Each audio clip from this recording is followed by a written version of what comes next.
What's up, folks? Welcome back to the stream. It's Monday. We're talking about this weekend's Warhammer. How's it going, everybody? We are approximately 7 hours after our scheduled time.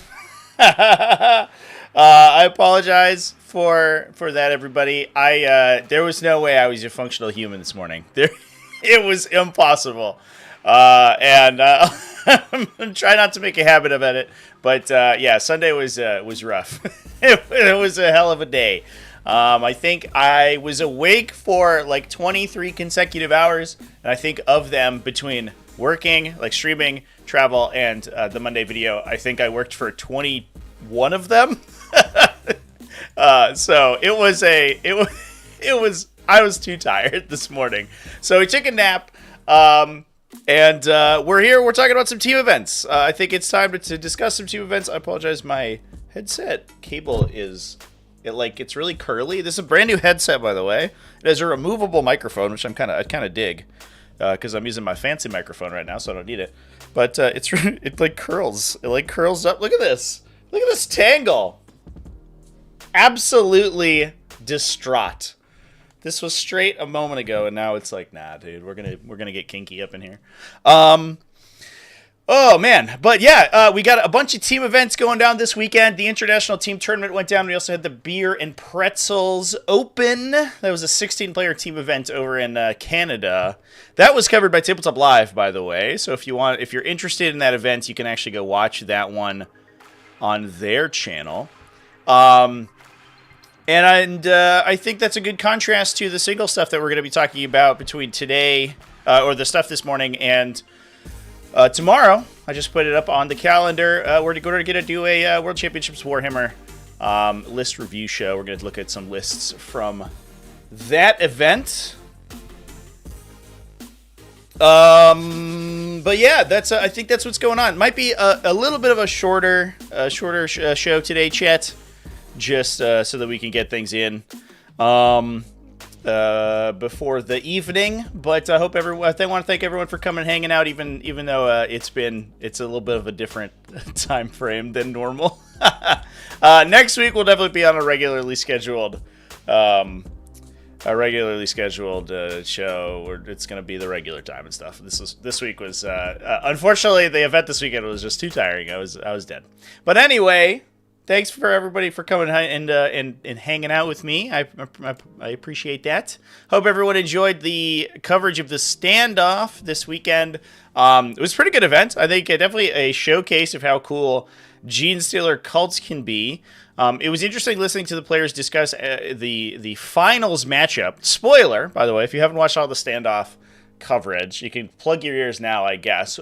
Stephen Pamprine did take it down with Genestealer cults. The players were discussing the matchup after the game, and originally it sounded like they were like, well, I think it was a big go first sort of game because the pressure Genestealers were able to put on meant that they could pin the Militarum into their deployment zone and really control the game from there.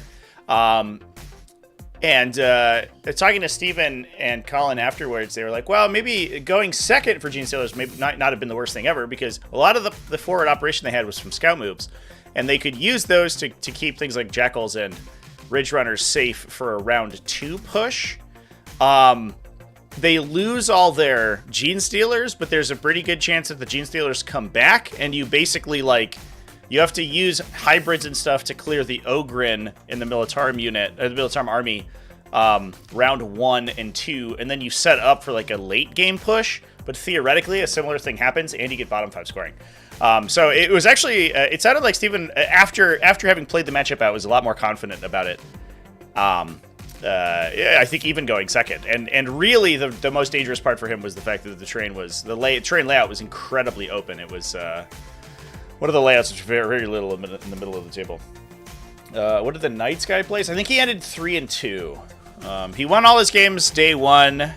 I believe he went down twice day 2. Yeah, that's correct. He lost to 2 other players on stream, actually. Alex Singh, who was playing Adeptus Sororitas, beat him. And Ari Chang, who was playing Drukari, actually beat him and told me the story about that game. Said that he beat him off a secret mission. He beat him off command insertion with basically just He needed a Void Raven Bomber to kill Canis Rex with the last attack of the game to command insert his Vect Archon onto the opponent's home objective. And the last save from the last Dark Scythe attack from the last shooting activation in the game killed Canis Rex and let him win. So it sounded like that game was absolutely nuts. But that did put Imperial Knights at 3-2, going down to those other top players. He did not lose till it NIDS. No. Yeah, so that game was cut off at the end, unfortunately. The venue Wi-Fi, it was fine at the time, but it had like a password protection on it, and the password, I guess, reset at 7 p.m. or something, and booted us off of the Wi-Fi for the last like 10 minutes of the Knights game. No, they were basically just tallying up the last round of points there. The Tyranids were essentially tabled, I think, at that point. That was not particularly close, unfortunately, for our old Tyranid friends, but it is what it is, you know. Oh man. Exactly why that shouldn't exist? I don't know. That seems like the reason that it should exist, right? The secret mission. Like if you can use a secret mission to pull out a really tight game, then I think that it's a cool and interesting mechanic. If you use a secret mission as your primary game plan, then I think it's maybe not so good. Maybe not quite as good. I don't like the thing is that secret missions aren't RNG though, right? Because it's a decision point. If you like drew secret missions randomly, like sure, yeah, that would be tough. But because it's you know your opponent is going for one, they know which one they're going for, so it's just up to you to be able to counterplay them, and I think that's fine. Oddly enough, I think secret missions are the least like one of the the things I have the least problem with in Prime Nexus. Prime Nexus has a ton of faults. Secret missions not necessarily one of those. But yeah, chat. I think we should dive right in. I think I'd like to talk about some team results. Yeah, it might be a hot take. I don't know. Is that a hot take on secret missions there, chat? I don't know. I don't like that they reward the second player as much. They don't as nearly as much anymore, thank God. But I think that they should be evenly distributed between both players. Right now, the way that they score is very heavily favor second player, but I also think that the missions tend to very heavily favor second player anyway. So I think that's just like, it's like tomato souping the problem, right? You're adding tomatoes to tomato soup. Like, oh man, is second player really strong because of secret missions scoring at the end of the game, or because of all of their primary objective scoring at the end of the game? Like, well, kind of both, I guess. That's just sort of two sides of the same coin. What's the biggest fault in Pariah? That might be it. That might be it's just the second player domination, I think, might be part of it, in my opinion. It's so there's no real benefit to going first unless it's a very particular matchup, and second player has like such a huge scoring advantage that it's crazy. I think that's the biggest issue. Anyway, folks, let's talk about some teams. Let's talk about the International Team Tournament. So this was a 67-team event, so 335 players. This was a 5-man team event. I believe that it uses... Can we see the player pack? I believe that it used a pairing system. Oh, gosh. Hello. Hello, big pop-up. This is probably something I should have downloaded beforehand. The ITT. Oh, no. This is the wrong ITT.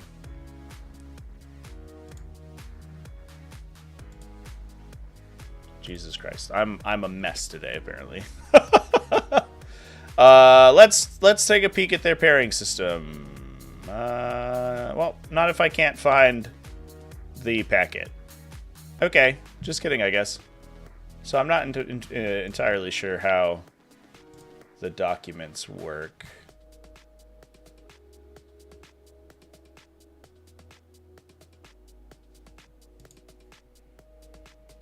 Oh, team events. There's a team event packet. Just kidding. I figured it out, chats. We have figured it out. Let's take a little bit of a zoomed in peek at this bad boy right here.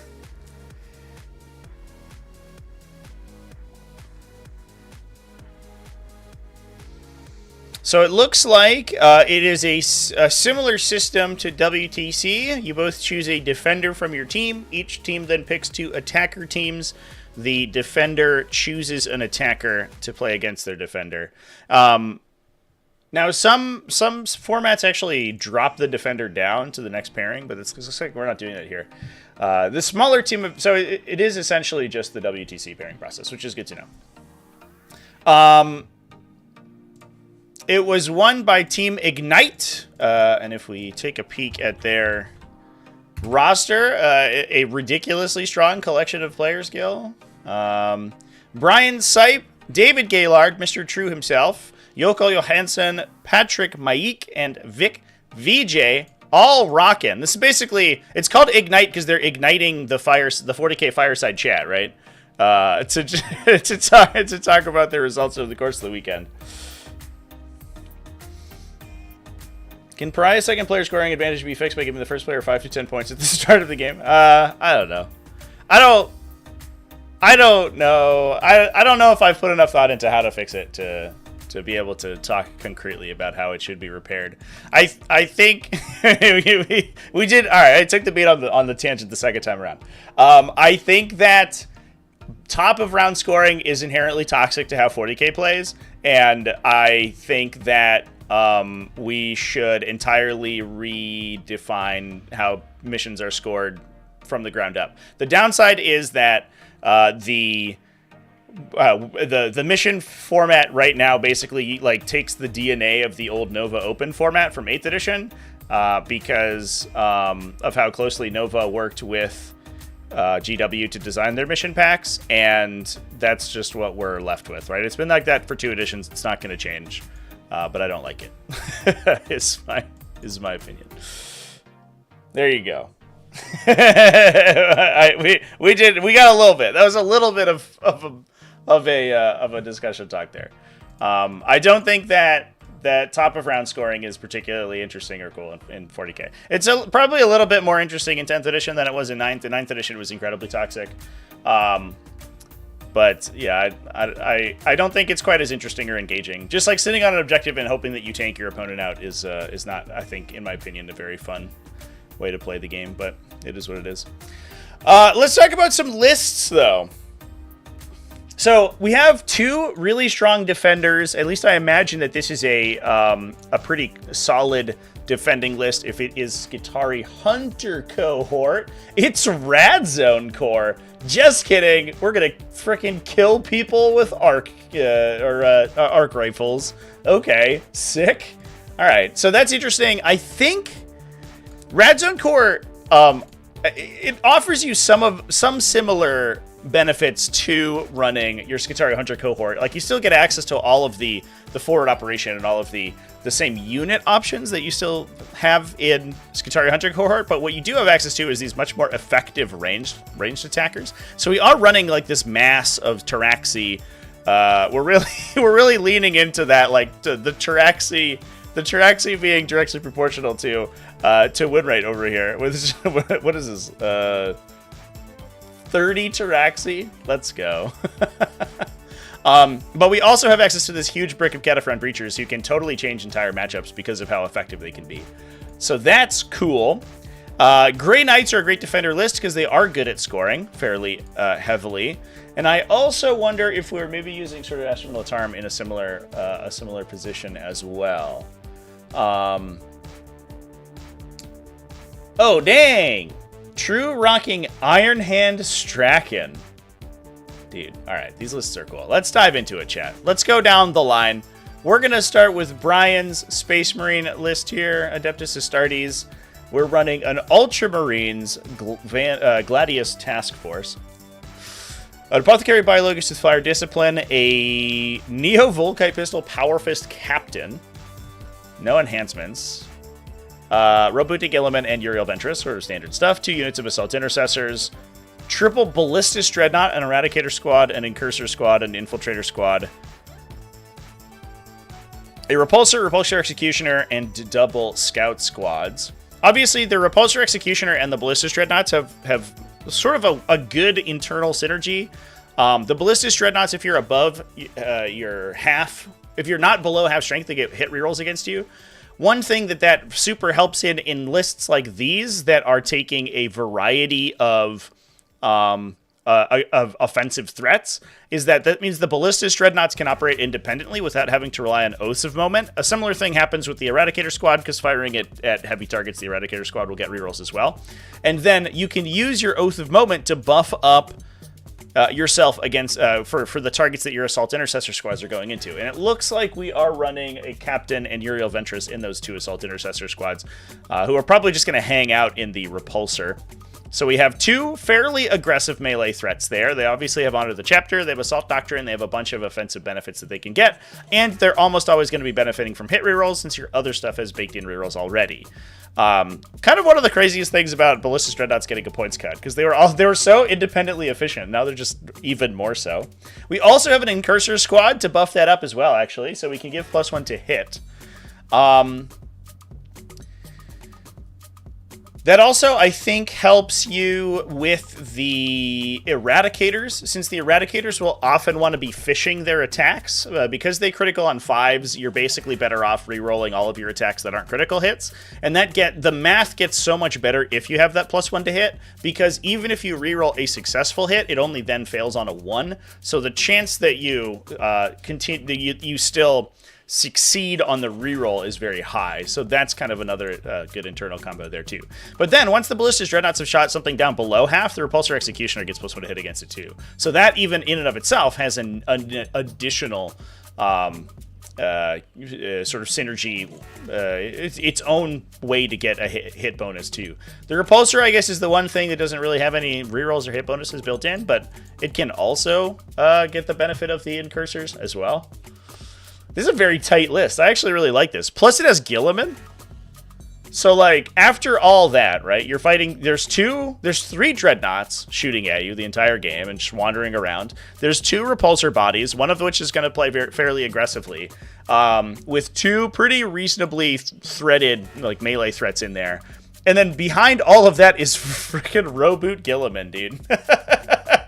And an Eradicator squad. This list is cool. I like this.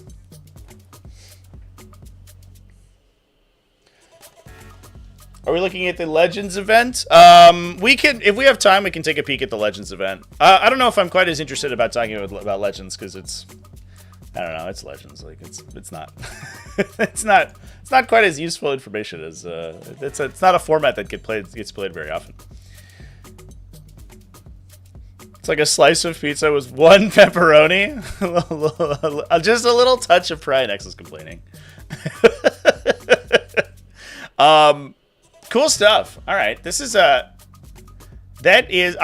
love lists like that just sort of work together like a big interlocked machine, and it definitely seems like this has especially if you have a tough time with those heavy unit profiles, right? The repulsors and the dreadnoughts.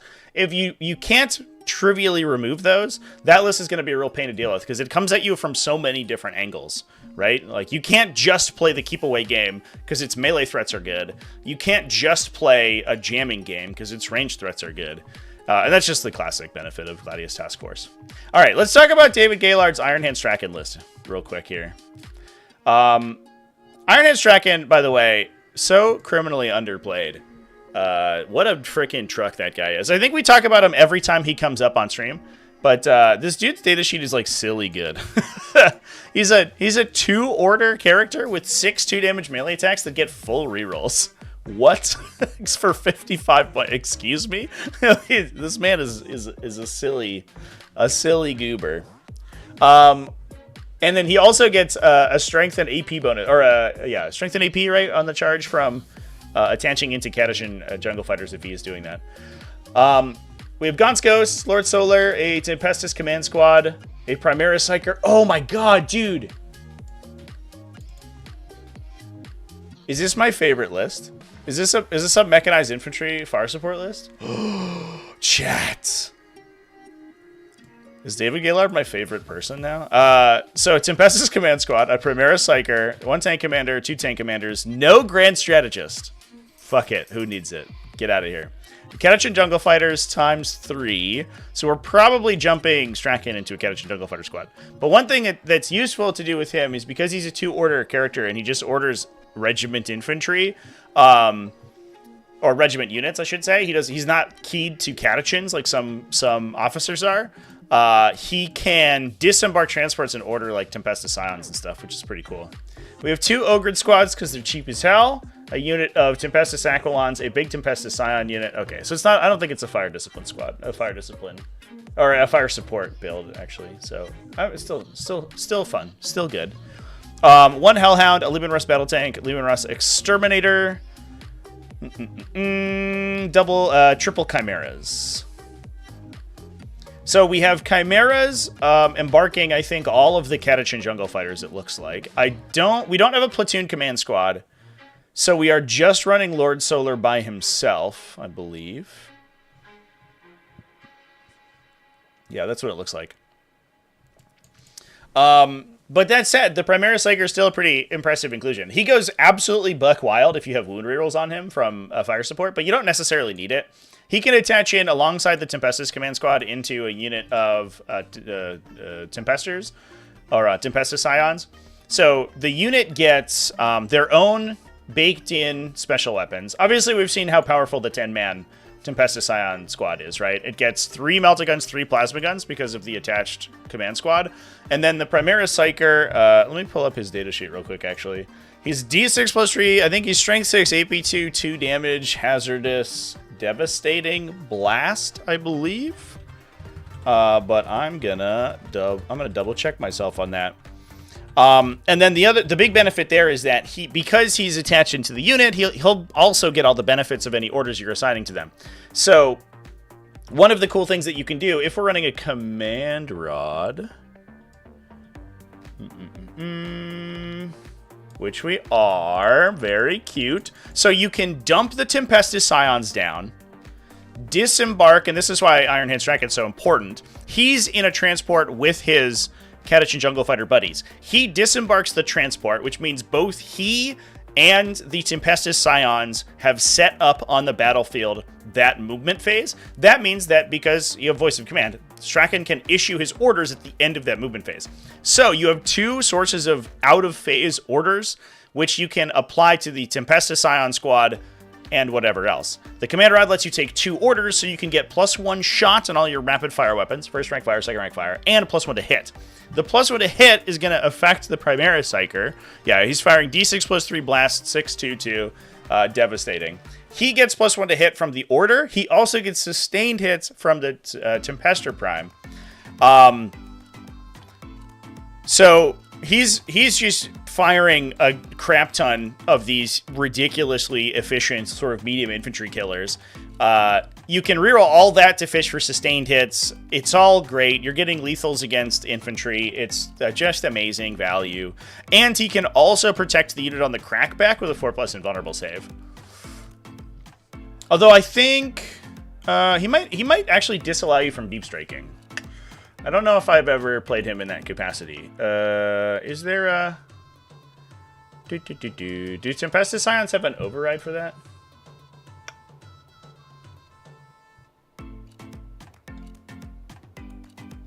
I actually don't know. Because the character himself doesn't have deep strike, I think he might prevent you from deep striking. In which case, this would be less powerful of a combination that I talked about. I played this for a video, this whole combo for a video in a transport, so they could get rerolls from the Orks Prime, which I actually talked about in my video this morning, because we had a mechanized infantry list with a bunch of Orks Primes in it, which I was very excited about. Yeah, so I think unless there's an override somewhere on one of these data sheets, I think that he does prevent you from deep striking. So that's actually probably not where he's going, which makes me very sad. But you can still do it if you're jumping out of a transport. He might just be hanging out with Catachan Jungle Fighters. I actually wonder if that's true. I feel like Tempestus Scions probably have some sort of weird rule on their data sheet about leading, about being led?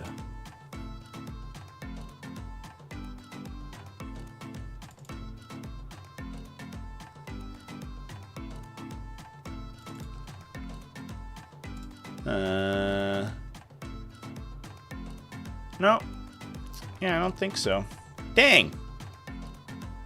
They can just get 2 units attached to them, as long as only one of them's a command squad. I assume the Psyker doesn't have anything cool, right? Nah. Yeah, I don't think he can deep strike, in fact, chat. Ugh! You're killing me! That's too bad. I think that you would see that guy pretty often, honestly. Oh, man.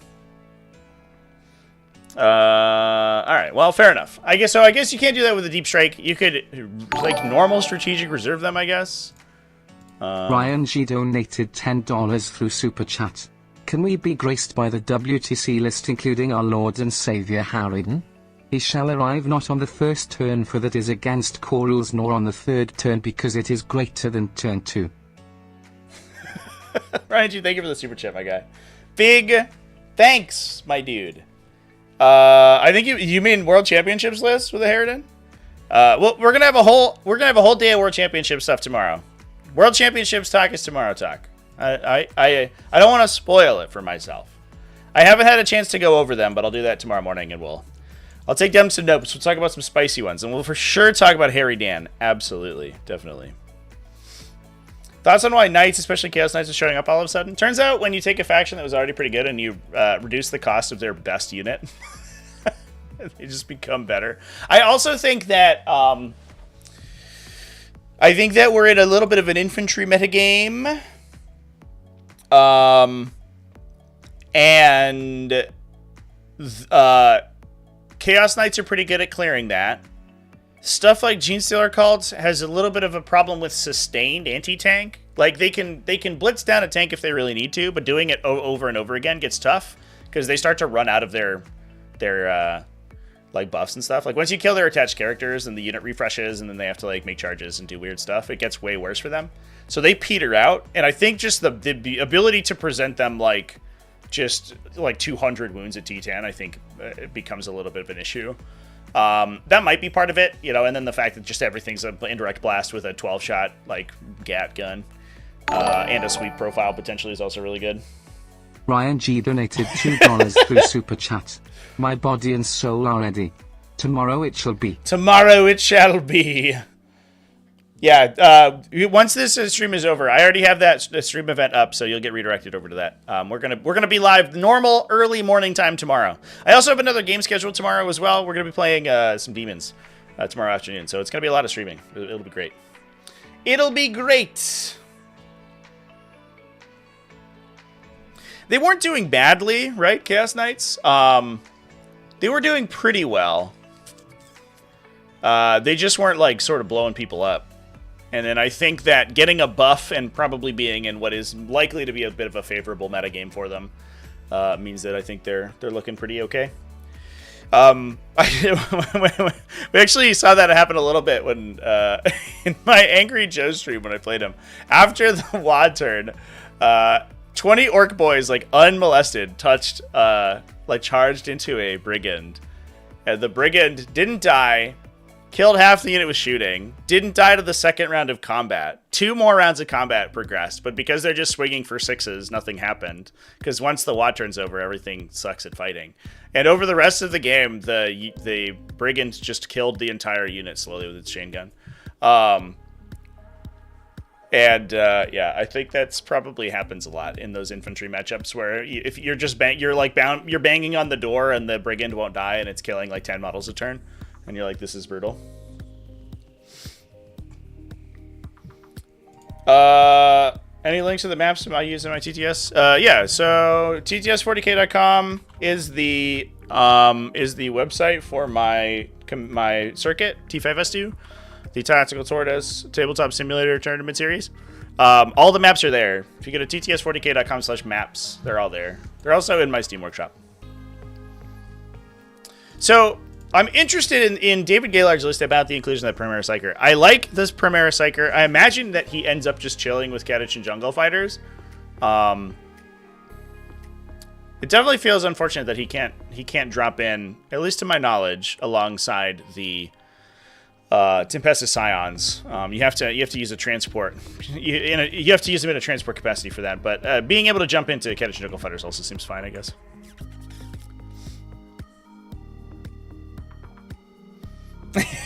Yeah, it's like, dude, stop, bro. That's so annoying. I'll shoot you with this gun. Warlock Brigands are a trip, man. I had not played that datasheet before last week, and I was like, okay. This war dog. They discounted this guy. D6 plus 8 or D6 plus 4 damage, 2 shots, and an indirect fire gun, and it all hits on 2s. Aight, man. Whatever you say. Whoever designed that datasheet, silly. I think the funniest thing about it is that it has ballistic skill 2 because it's the ranged guy, so it gets good ballistic skill. You're like, all right. Fair enough. And they're like, and also, we gave it an ability that buffs its ranged attacks. And you're like, oh, okay. Is it like a bad ability? Like, no, plus 1 AP almost every time you shoot it. You're like, oh, okay. Cool. I guess so. No downside. Let's go. All right, let's jump over to Jokul Johansson's Grey Knights. I already see 3 Nemesis Dread Knights in this list, chat. That's wild. I'm actually kind of interested to see... Can we see player results? Why doesn't it let me... it never lets me look up people's names. So, Brian Sipe went 5-1. Now, obviously, chat, this is a team event, so a record should not be sort of looked at as the holistic, look at the list, right? That's because you're able to manipulate pairings, right? You can create pairings that you want to. But this list obviously is able to get itself into good pairings, get a 5-1. As we can, let's take a look at David Gillard's Astra Militarum. He went. So it looks like David was actually kind of being used as a bit of a defender here. Look at Fucini, Jesus.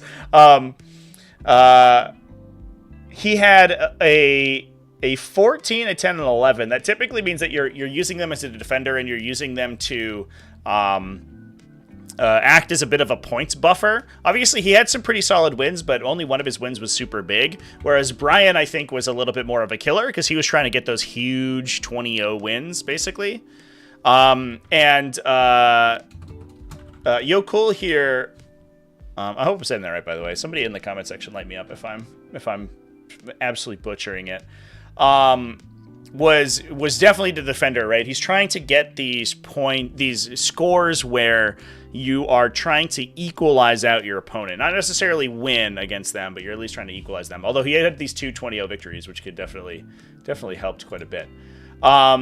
He was rocking 3 Nemesis Grandmasters, 1 with Sigil of Exigence, Kaldor Drago, a single strike squad, double interceptor squad. Yeah, so just a lot of scoring chaff. The interceptor squads are just like phenomenal for scoring, especially on turn 1, where sometimes things get a little dicey for Grey Knight scores because they can't, if they go first, they can't necessarily score maneuver secondaries on turn 1.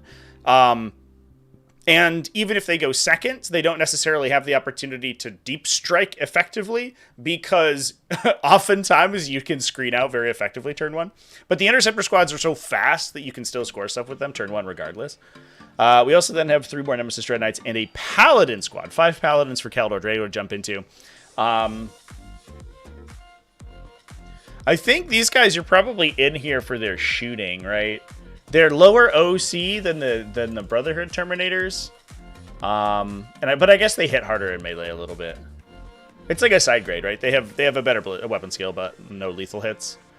But the triple incinerators is huge for just being able to sweep infantry basically for free, especially if you can force your opponent into triggering a Mists of Deimos on them the next turn and then like rapid ingressing, or not rapid ingressing, but dropping and using the Drago buff in the future turn. Big thing with the Brigand for me is the melt at a 24-inch on a not hideously expensive chassis. Yeah. It's like so funny if you compare them to Warglaives, right? And I think it goes to show you that, like, Games Workshop, they learn slowly, but they are a learning robot, right? And generally speaking, especially on a unit like a War Dog, like this little sort of mid-cost, self-contained vehicle, it is almost 100% better, and especially nowadays where, like, being engaged as a ranged platform doesn't really do that much to you. You can still just operate normally. You're just like, I'll use my gun as a melee weapon, essentially. Being a master of a single form of combat rather than a jack of all trades is where you want to be. So you compare it to, like, the older release, the Armiger Warglaive, and you're like, oh, okay, so you have one gun, which is fine. It's a good gun. And then also this, like, really mediocre melee attack. So you don't really do anything. You don't shoot that good, and you don't melee that good. So you're just worse than other options in most situations. And the War Dog is like, all I do is shoot, and I shoot better than you could ever dream. It's just like, you look at the two next to each other, and you're like, they have the same gun. The gun is the same. Why is this one so much better? And it's because it has a better ballistic skill. It's on a ranged platform that already wants to stay at that distance. It has a bunch of, like, ranged focus abilities built into it.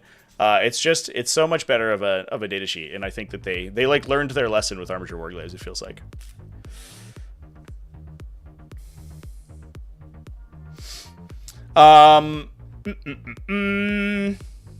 Sick.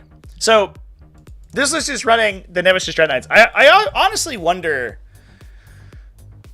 I wonder about these Nemesis Dread Knights, chat. Like, I wonder what the scores would have looked like if they just ran Terminators. I'm so curious about that. I have lost my place.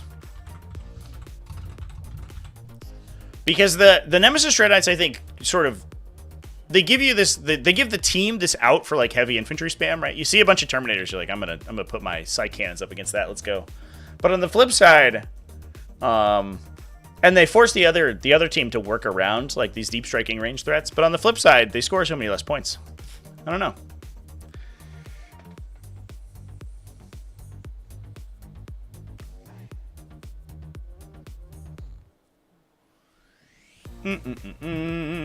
All right, let's move over to Patrick Mike running Adeptus Mechanicus. We've got Call. That's cool. Let's take a look at Belisarius Call's issue real quick here, chat. I'm gonna be honest, it's been so long since I've looked at it, I don't remember what he does. I'll come clean with you, chat. I forget what Belisarius Call does these days. So he has a Primarch ability, Canticles of the Omnissiah. He's got his cool D3 damage, D3 plus 3 damage Solar Atomizer. That's pretty cool. He gives you reroll hit rolls of 1. He can give you a bonus on battle shock checks, and he gives you benefit of cover. Alright, fair enough.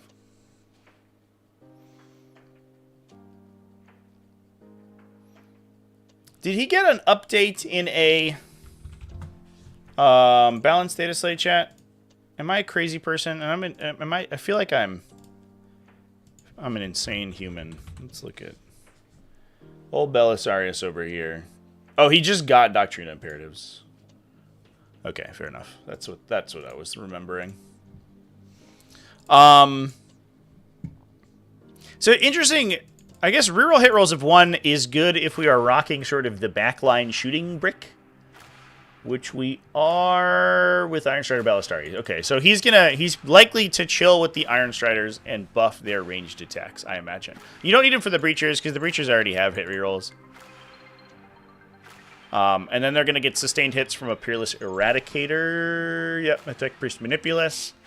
So we're running Call, double Manipuli, and double Techno Archaeologist to protect the backline. I wonder where the second Manipulus is going. We have 2 Skitari Rangers, a Scorpius Dune Rider to carry them around in. It might just be on that guy. The Autoclavic Denunciation gives you anti-monster, anti-vehicle, right? I think it used to give you additional attacks, but they took that away. It's always...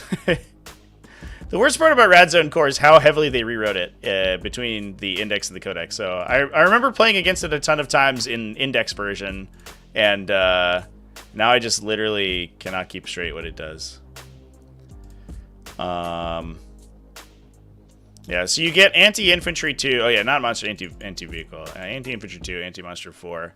But if you're dumping that guy into a Scorpius Dune Rider, you can benefit from fire support. So you can give it rerolls. And the Manipulus himself has Devastating, right, on his gun. So he's actually kind of just like a beat stick, I think. Yeah, on the Transonic Cannon. So that's actually kind of a sweet little wombo combo. He's probably good for 2 to 4 mortal wounds on you.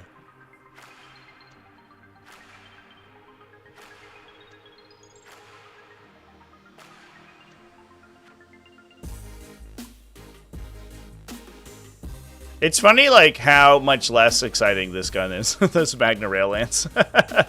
You're like 7, 2, 3, like, all right, one shot? Sure. Every once in a while, we'll kill a guy with it. Or you can take this cool Devastating Winds Flamer. Oh, okay. I guess I'll take that one.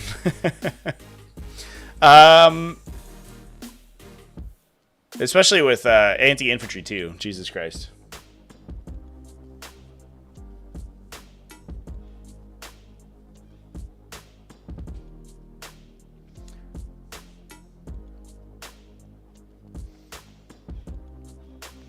All right. We got 2 Skitarii Ranger units.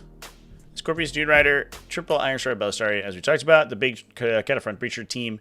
A tenor of Skystalkers, as well as a tenor of Sterilizers, plus 2 more units of Skystalkers for utility. The 10 Skystalkers is so interesting, but I think that's mostly for just the additional OC on their super fast movement, so they can shoot and scoot 1,000,000 inches and take objectives and actually out OC, sort of high OC enemy units. And then we also have a bunch of Sicarian infiltrators too. So we have a lot of the same benefits that we get out of Skitarii Hunter cohort, but we also just like shoot much better too. I wonder what the what our final scores looks like over here. Interesting, a lot of close games actually. So this might have been another sort of list offered as a defender here. And just trying to outscore using the infiltrators and the Taraxi. You can lock people in, peck them away with shooting, and then like use follow-up waves of Taraxi to lock them in their deployment zone and prevent them from moving as well. And the other benefit that you get of that, you're not as fast as you are in Skitarii Hunter cohort, but you are much better at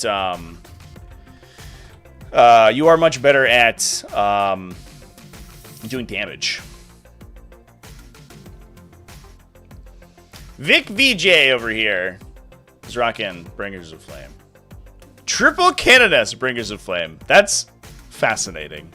The Canonesses have that once per game 2+ invulnerable save, so they can actually just sort of like run into the opponent's face quite a bit and be incredibly difficult to kill. Sometimes they just engage something and refuse to die for a while. And especially in situations where you can like Armor of Contempt them too. So if your opponent doesn't have really great, like a solid melee profile, they could just fail to kill you, and then you can pop your 2 up, and then they'll fail to kill you again. It's pretty cute. We have a Righteous Rage Palatine, Triumph of St. Catherine, no Morven Fall. We left her at home. Fuck it, we don't need it. Super awkward to deal with call plus 6 Breachers. Just like giving them cover, running around.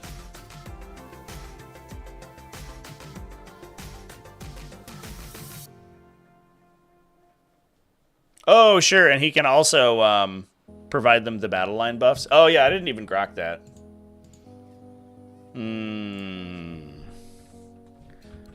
That tracks. That tracks quite a bit, chat. Yeah, he also could, like, he can play midboard to turn on your Taraxi buffs, too.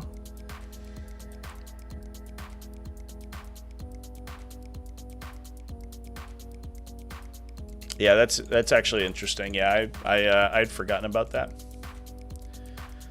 Well, if he gives himself the battle line keyword, that's so funny. That's cool. All right. I'm understanding it. I'm putting it together. I'm figuring it out. Ryan G, you are a G.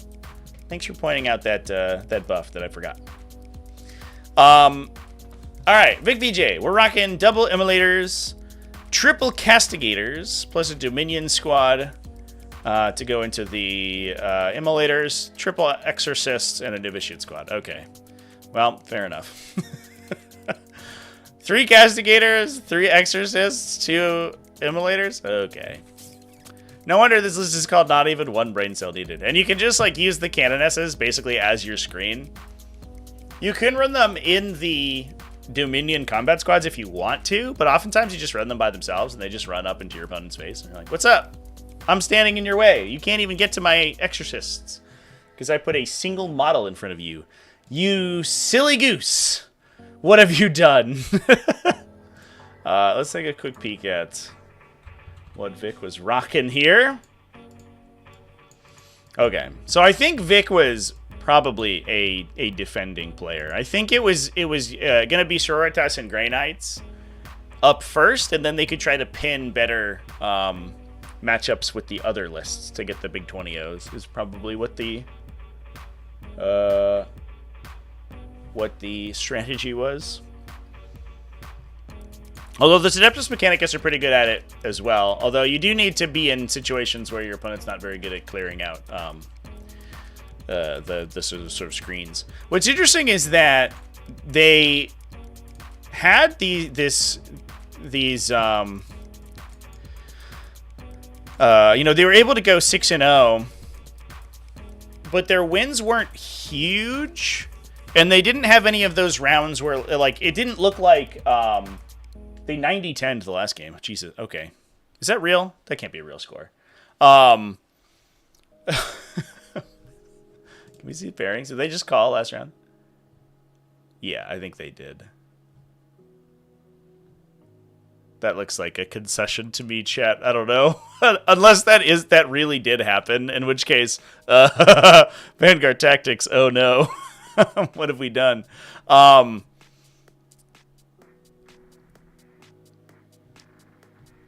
Wild. But like none of the players, and this sometimes happens if you do have a player that you can always constantly get into good matchups. None of the players had like just like hugely positive scores, like 5-20-0s or whatever. We had a couple good scores, like Brian here had some great finishes. But it wasn't like huge. It didn't look like the competition was hugely one-sided, except for this round apparently. Whatever happened there, something went insane. I'm actually curious about that. I wonder if there's spice there. Interesting result. A 90-10 in the top cut. Chats. Interesting stuff. All right, let's talk about the other big team event of the weekend. We're going to scroll all the way down to the Beer and Pretzels Open. Like I said before, this one was streamed over by Tabletop Live. Wargame Warriors. Hose took this one down. This was an 8-player team event.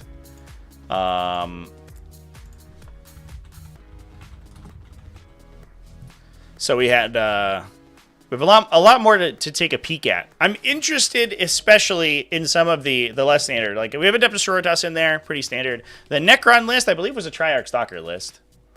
It is. Oh, it's OBSence. Oh man, all those people who constantly ask me to look at OBSence Phalanx lists. I hope you all are happy, because here we got one.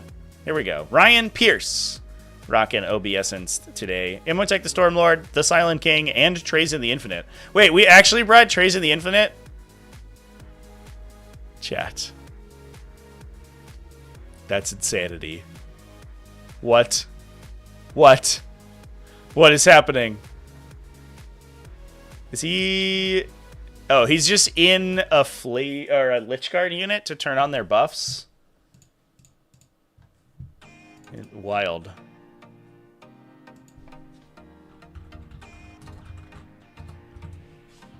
He has a noble keyword, right? So he turns on the OBSence, the OBSence buffs. Yeah, he is noble. That's good. Is he cheaper than a regular Overlord? I guess that would be the reason to include him. He is by 10 points. Okay. All right, so I think he's only in, that's so fucking funny. I think he's only in here just to turn on noble synergies while while being cheaper than a regular overlord. Oh my god.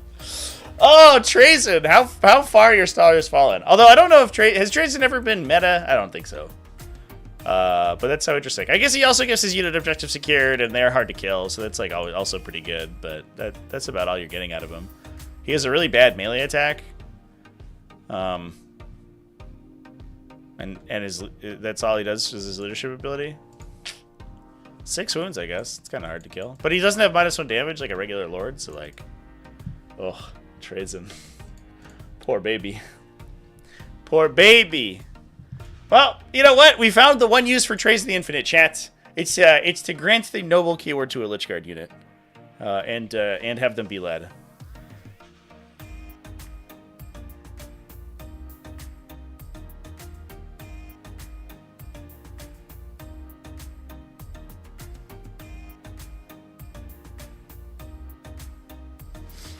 Sorry, chat.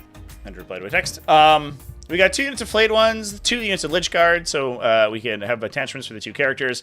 2 units of 5 Triarch Praetorians. Great inclusion here because they do benefit from that +1 to wound, and they're just little deep striker kind of utility units that can run around, which is nice. Locust Destroyer, 2 Doomsday Arcs, triple Triarch Stalkers. What a frickin' datasheet Triarch Stalkers are now, by the way. Holy shit. Good stuff. We also have some Orks we can take a peek at, and I don't know what these top 2 lists are. Thousand Suns, okay. And a Blood Angels list, Liberator Assault Group. Let's take a peek at that one. We don't get a look at Blood Angels quite enough. This one's ranking Commander Dante, a captain, and Chief Librarian Mephiston. We have a Assault Intercessor squad for the captain to jump into. This guy, by the way, if you pop both of his once per games at the same time, he just goes absolutely insane. He's like... His potential damage is like astronomically high.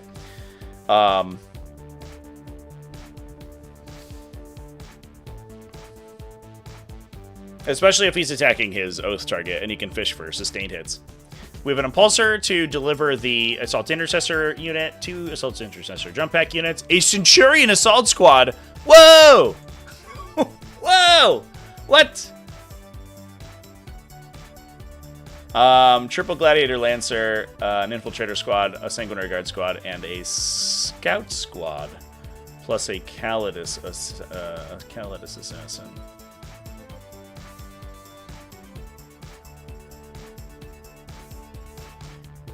So there's no...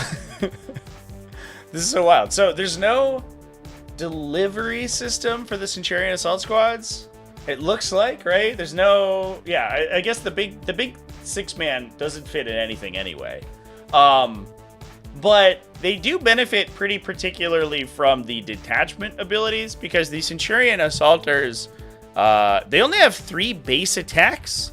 So +1 attack is a huge bonus for them. Let's take a peek at their data sheet. It's a 25% or 33% increase in potential damage here, or 25% increase in potential damage, just from that +1 attack. You're also getting a strength bonus too, so they go to strength 11, which is a pretty big deal. Yeah, 3 base attacks, so they go to 4, but they're also sustained 2 when they target monsters or vehicles, which is important. So it's basically another unit. You have like 2 units where all you have to do is put Oaths of Moment on the target, and suddenly your critical hits are amazing. You get that from both the Rage Field Warrior guy and from these Centurion Assault Squads. That's absolutely insane. Incredible. We're also running Flamers and Bolters on those guys too, it looks like. So we have a bunch of anti-infantry shooting from them. Also, the problem is delivery, but you do get advance in charge for a CP in that detachment in Liberator Assault Group, so that's probably fine.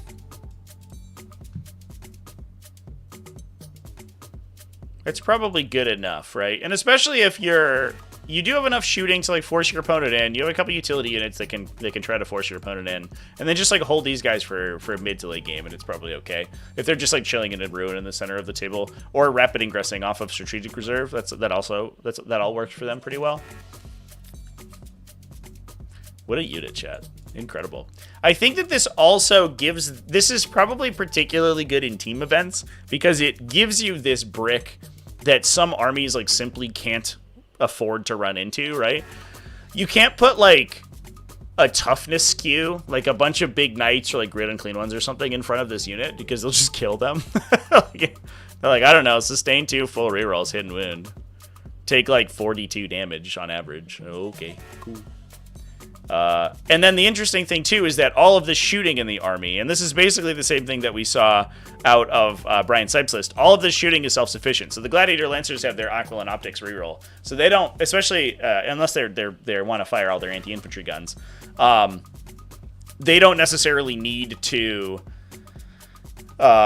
be firing at an oath target because their hit rolls are pretty consistent regardless. So they can just operate independently, and then we can be oathing whatever we want to be melee attacking. This event's spicy. I love it. These are cute. All right, let's talk about Orks. Chase Bandle running a war horde. Double beast boss, a big mech with follow me lads. Gaskell Thraka, a cunning but brutal warlord, war boss, and another war boss.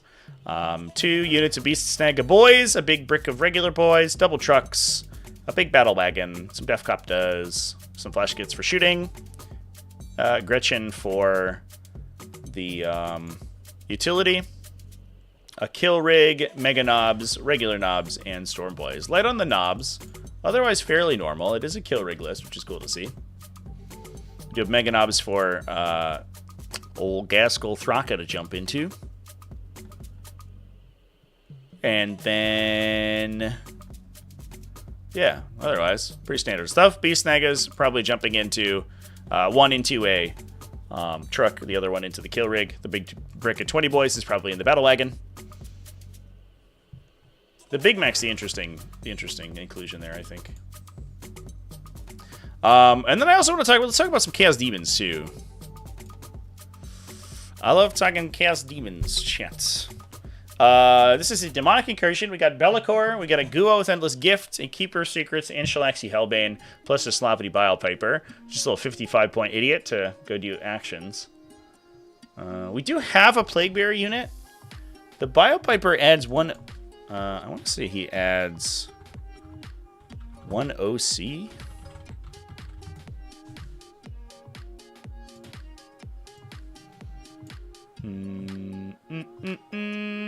Oh, excuse me. 1/2 movement characteristic and reroll advanced rolls. Is it the Scrivener that adds 1 OC? Yes, that's what I was thinking of. That's interesting. I wonder if we are taking the Biopaper. I feel like we're probably not. Attaching, sorry. I mean, we are clearly taking him, but I wonder if we're attaching.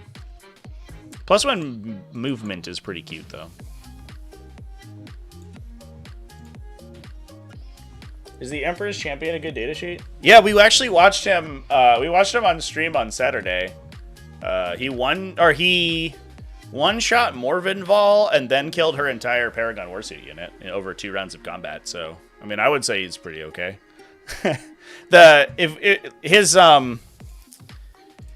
His melee weapon profile is actually kind of nuts.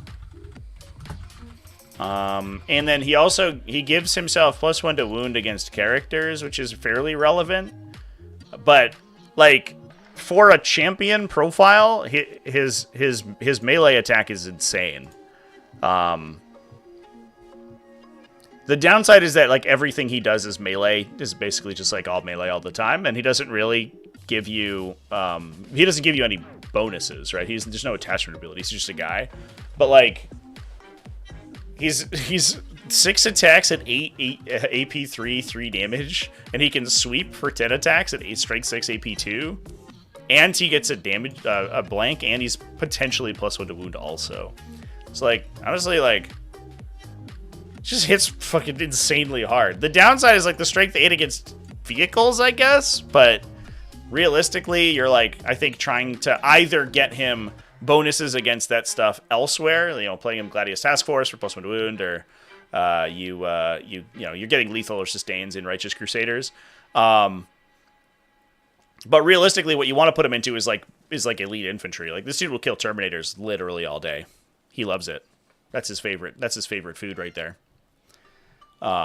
So yeah, honestly, like I was shocked when we pulled up his data sheet during that game, and I was like, whoa, wait, that says 3 damage on his melee attack? Okay, buddy. So yeah, to answer the question, super good data sheet. All right, we got a Beast of Nurgle, we got Flesh Hounds, we got double Slaaneshi Soul Grinders. The Slaaneshi ones get the good 6-shot gun, I believe, is their thing. The Slaanesh Soul Grinders also get the benefit of +1 AP when they're standing next to the Keeper of Secrets, which I think is another sort of use case for them. That's probably one of the better abilities that they can unlock, because their base weapons are, I guess their claws AP3, but pushing to AP4 and being just really consistent against heavy vehicles is kind of a big deal. Especially because it kind of like shores up the Keeper of Secrets' problem with super high toughness values, because you can come in with this huge AP strength 16 melee attack and like following it up. But then yeah, you get the 9/2/2 damage devastating Scream gun as your marked ranged attack for taking the Slaanesh keyword as well. And these guys are rocking swords on top of that. So we have another strength 8 AP2, potentially up to AP3 D6 damage melee attack also. So they have a 8 melee attacks. Yummy. The downside, I'm always I don't know. I want to like Soul Grinder so much, chat, but the weird thing with their base, and like just the weird thing with they have the bad Scuttling Walker, it just feels like so annoying. I just don't even want to try it. I don't know. It's like a can of worms I don't really want to open.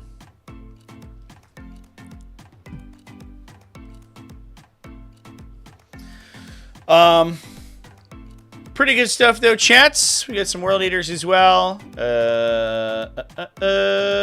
Pretty standard World Eaters things. We got a Forge Fiend, a couple units of 8-bound. We've seen that list before. Also 1,000 Suns with Infernal Masters, Zangor Shaman, a bunch of Rubrics, Mutilate Vortex Beasts, Cultists. I'd love to see 30 Cultists. I feel like the Cultists are underplayed. You still see like 1 or 2 per list, but it feels like they're a windmill slam. You windmill slam the 3 of them in there.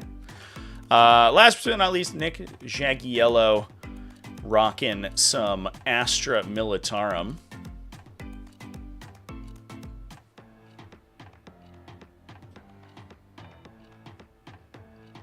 Lord Sword Leontis and Tempestus Command Squad, 2 characters.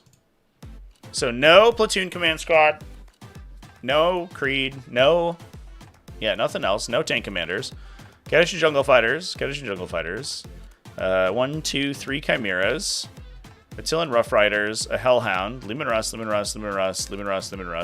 I get it. Aquilons, Scions.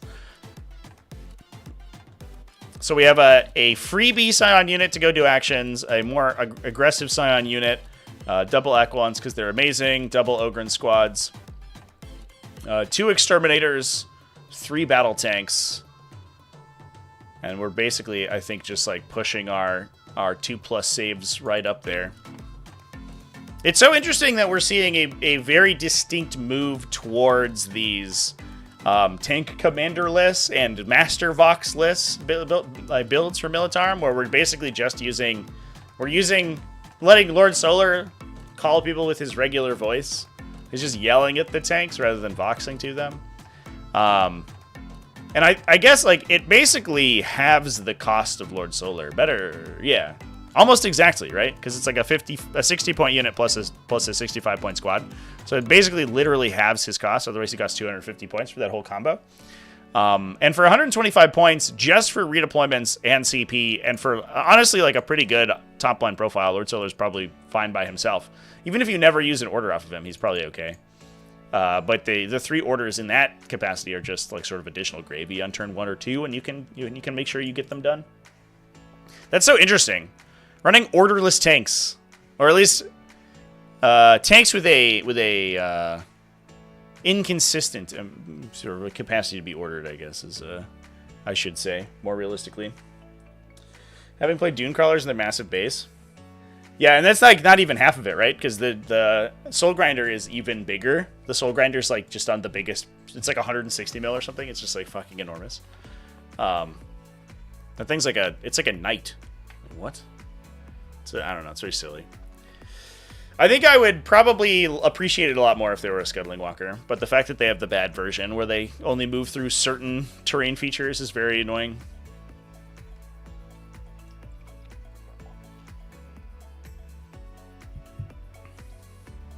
All right, folks.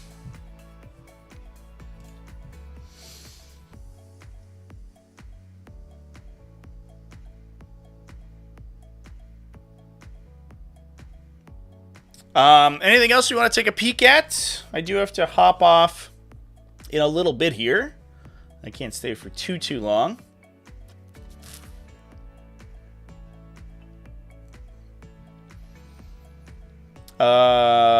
Mission Bay wanted to look at the Huzzah Hobbies team tournament.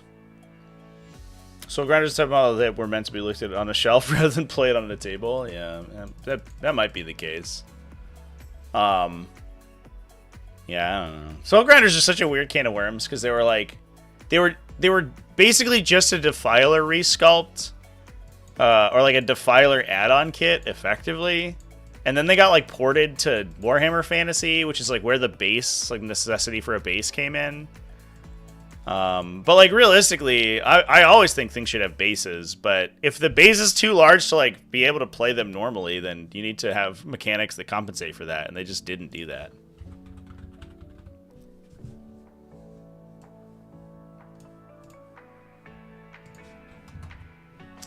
I don't know if I'm finding this team tournament, chat. Oh, also, that's probably because I have every single event in my search here.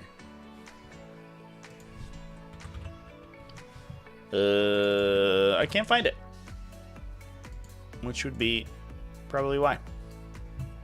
There was, I think, another team tournament that went down this week that we haven't yet talked about on the channel.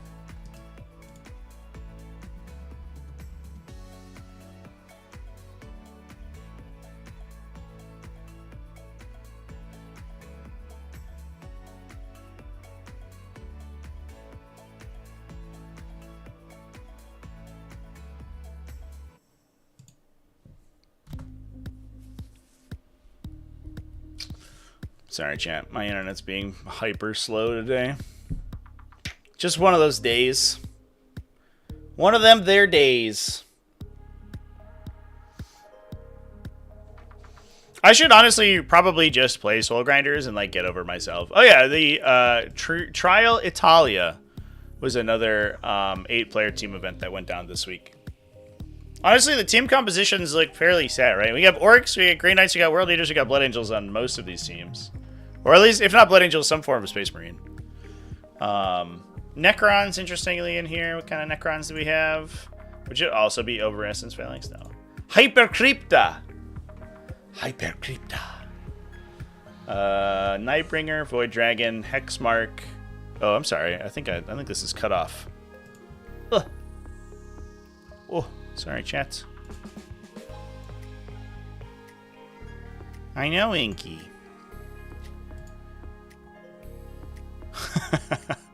It's funny that 10th edition lists are just, it's always, I don't know, this always gets me, but they're so narrow. I have this like huge amount of screen space here that I don't know what to do with whenever I live stream these breakdowns. Like I don't know. Do I make it the viewer really huge? All right, here's the list: Blood Dragon, Hexmark Destroyer, Warden, another one, Transcendent Catan ×2. So 4 Catan shards? Damn, dude. This is untenable. There's no way I can do this. I'm like, I have to navigate based on the stream output rather than my actual screen because it's so much larger. Double death marks, flayed ones, triple locust destroyer. It doesn't even go any down. It's a monolith. There's a monolith. That's the only other thing. There you go. That's the only other thing in the list, gents. Just put Inky's face. Inky, you want to be on stream? Cool. She's sad because she got real good snuggling time while I was taking a nap this morning, while I was sleeping in. Yeah, I know. And she missed me this weekend. Ugh, terrible time to be a tiny kitty cat who lives in my living room. We also have some T'au Empire over here on this one. Rocking Kauyon. Cat, do you fucking mind? Jesus. You come here, you. Ah, there you are.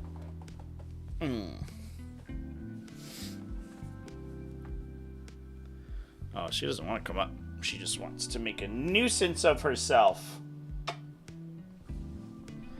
Triple Cadra Fire Blades. The interesting thing I've always found between Kauyon and Monka, right, is how much more powerful a Fire Warrior team, like this high-volume Fire Warrior team with wound rerolls, is in Kauyon once the Kauyon's active versus the lethal hits on Monka. Because lethal hits is like built-in anti-synergy, where you are then not getting the benefit of their wound rerolls. Whereas the Kauyon getting additional hits that then benefit from the wound rerolls gives them like so much more potential damage. It's just interesting. I always find it funny. It's weird because like it's so much easier to deliver breachers in Monka, but they do so much less damage. It's insane.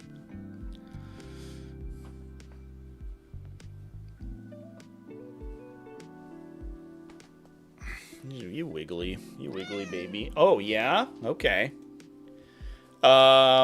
We've got Shadow Sun, Shady Lady, triple breacher teams for the Fireblades,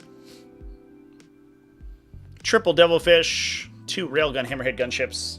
Get that the nice potential to spike out the 6 on the hit roll and get 3 Railgun hits instead of 1. That always throws people for a loop, especially because you have a built-in reroll from the targeting system for that potentially too. Okay, can't really. Oh, goodbye. Crew Carnivores ×2, a Pathfinder team, triple Sky Rays, triple Vespid Stingwings. Yeah, it's Devilfish for all the breachers. This seems so solid. It's like a ton of like screening infantry, right? A bunch of Crew Carnivores, which are super cheap now. We have the Pathfinders that forward operate as well. Plus, we have all these Vespids, just 1 trillion Vespids. And 5 gunships and 3 Devilfish breacher teams? Like, what are we missing? Like, what did we cut to take this, chat? This list seems incredible.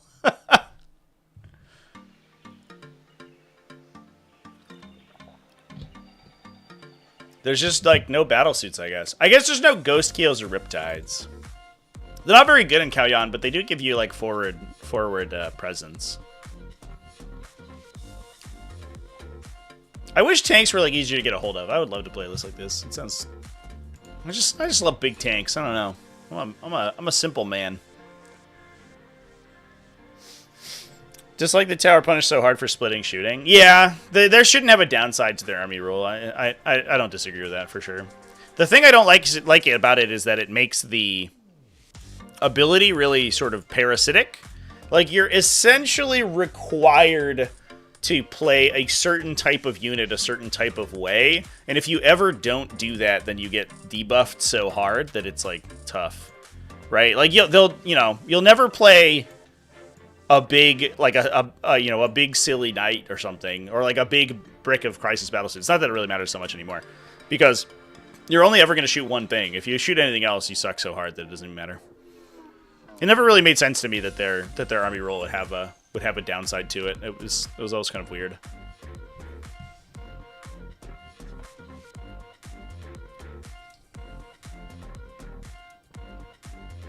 Yeah, Taunar, Storm Surge, like that. Yeah, that kind of stuff.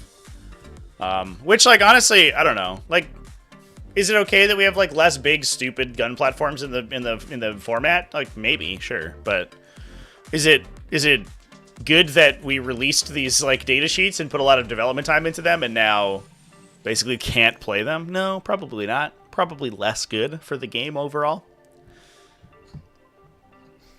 What do I mean by Tau tanks being hard to get a hold of? I guess like speaking totally selfishly, they're difficult to 3D print, chat. That's basically what I mean. I do have a lot of them in boxes. Look at all these fuckers. This thing just sits here on my shelf. It looks nice. It looks nice on the shelf, but I don't. It's like awkward because an army like that requires so many of them, right? I have like 3 Devilfish hulls there, I think, but I can't build an army out of that. You know what I mean? Because they're basically free. For that list alone, you need 8, and that's just too many, I think. I don't know.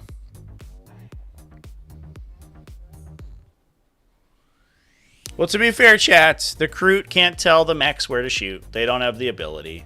But they need a little man on the ground to shoot the little spotting marker light. Which, I don't know. It's a fun theme. I like the theme that they work together. It also, like, it represents the marker light technology well, because that's, like, a big part of them in the lore, right? So I think it's fine.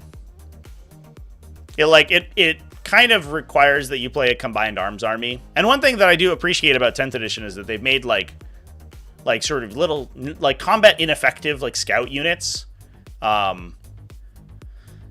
Good for abilities like that in a way that we haven't seen before. Like, previously you would take stuff like stealth suits just to be like, oh, they score and they screen or whatever. But now, like, they have actual army utility like they would in an actual army, which I do appreciate. I do like that.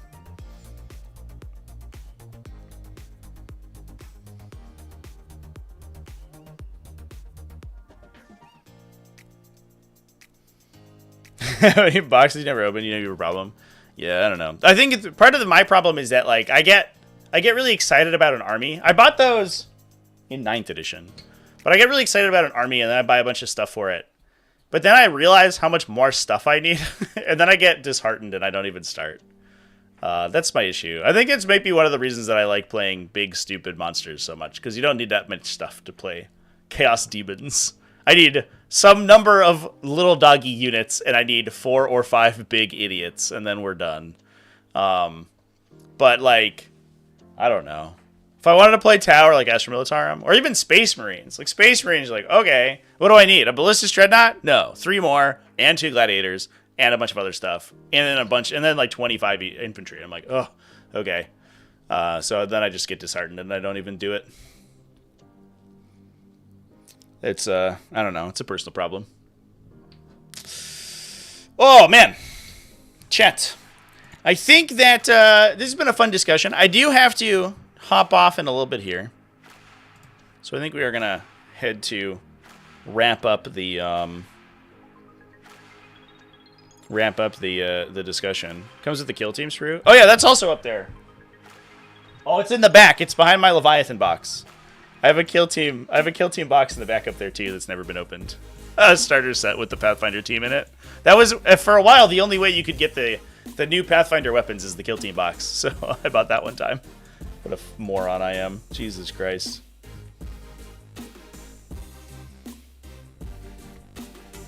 What comes in the new combat patrol though?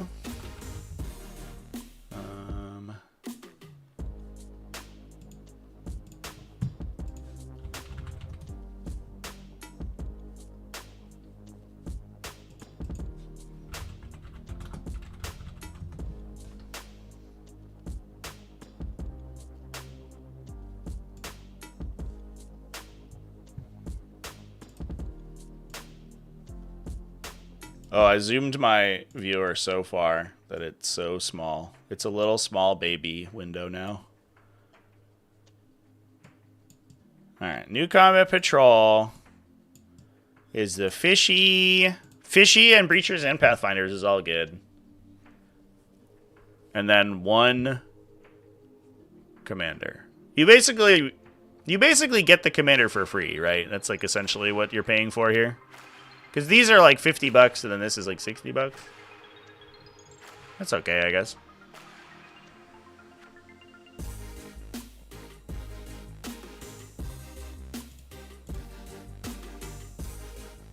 Look at you, T'au. You're so cool.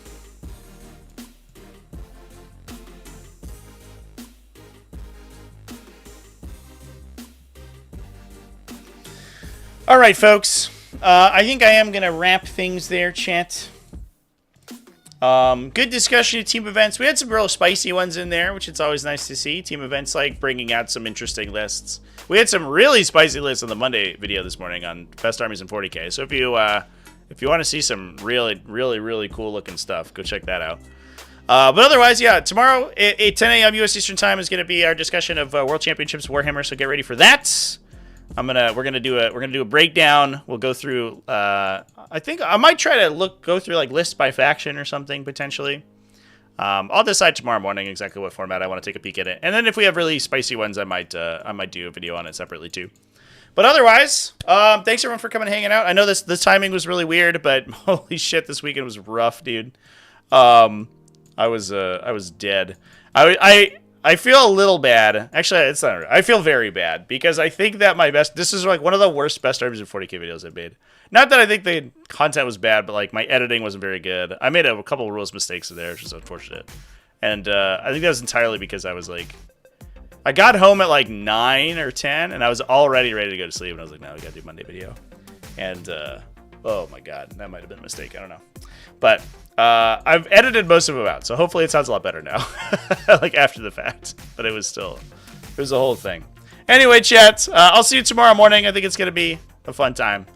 Remember, keep it classy, folks. Happy wargaming, and I will. I'm gonna shoot you over to that stream so you can click on the little notification button.